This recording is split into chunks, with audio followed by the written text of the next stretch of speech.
pour ce soir. Wallah, c'est gentil.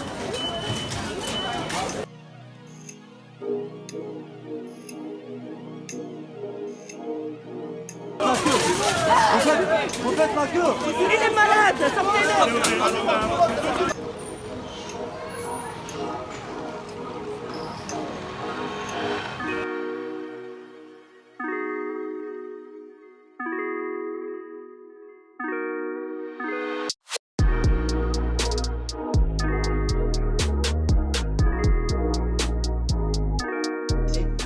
Alors, il y a plusieurs niveaux. C'est-à-dire que le premier niveau, déjà, c'est de ne pas se laisser déborder par l'aspect émotionnel. Et le meilleur moyen de ne pas se laisser déborder par l'aspect émotionnel, c'est de travailler sur un aspect plus cognitif, c'est-à-dire sur une dynamique de réflexion. Première étape, c'est déjà, lorsqu'on a des informations, d'aller les vérifier à leur source.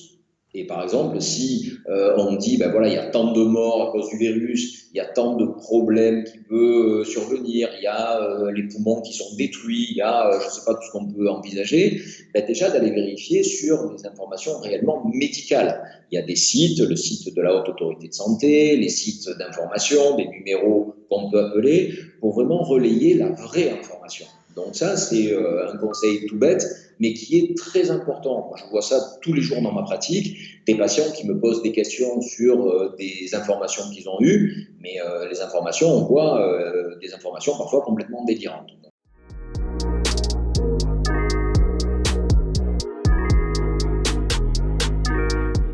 C'est-à-dire que l'objectif, c'est d'essayer de ne pas se laisser envahir par des pensées automatiques et des émotions désadaptées. Il y a plusieurs techniques qui peuvent être utilisées, bien entendu. Souvent, une technique utilisée alors en thérapie comportementale et cognitive, c'est de faire la part des choses entre ce qu'on ressent et les pensées qui s'imposent à nous. C'est ce qu'on appelle des pensées automatiques. C'est-à-dire qu'une pensée automatique, c'est une pensée qui n'est pas réfléchie. C'est une pensée qui va s'imposer à nous. Et donc, face à cette pensée automatique, ça va être important d'essayer de travailler sur un mode de pensée un petit peu alternatif. C'est-à-dire que c'est une petite fiche très simple hein, qu'on peut faire. On fait une fiche. Dans la première colonne, on va noter la situation qui nous angoisse.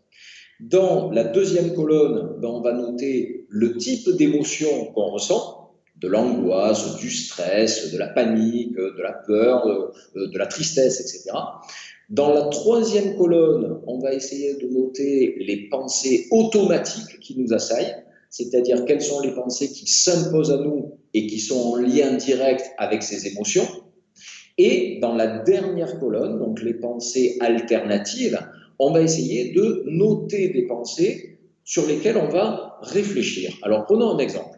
Première colonne, situation, je suis devant le journal télévisé et on me parle du coronavirus. Situation, deuxième colonne, donc c'est tout ce qui va concerner les émotions. Les émotions, je vais noter peur, terreur, angoisse. Troisième colonne, les pensées automatiques. Je vais attraper le virus, je vais mourir, je vais faire une insuffisance respiratoire.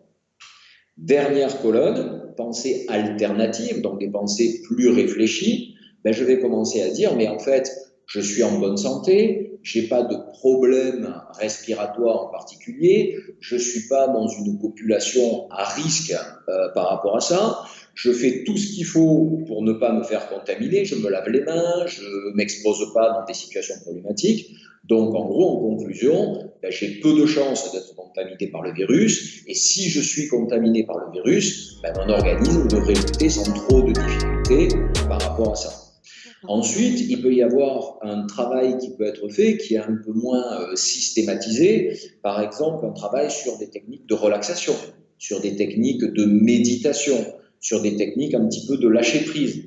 Après, ce qui peut être important aussi, c'est d'avoir des activités alternatives. C'est-à-dire que si je suis chez moi, pour le coup, confiné, et que les seules pensées qui m'assaillent, ce sont des ruminations liées justement à l'infection, eh bien à ce moment-là, je vais peut-être arriver à me regarder un film, appeler un ami. Si je peux sortir, aller me balader dehors, hein, c'est pas interdit, au contraire, de prendre l'air, de faire un peu autre chose. Et ça peut être vraiment quelque chose de tout à fait adapté par rapport à cette problématique ambiante là d'anxiété majeure.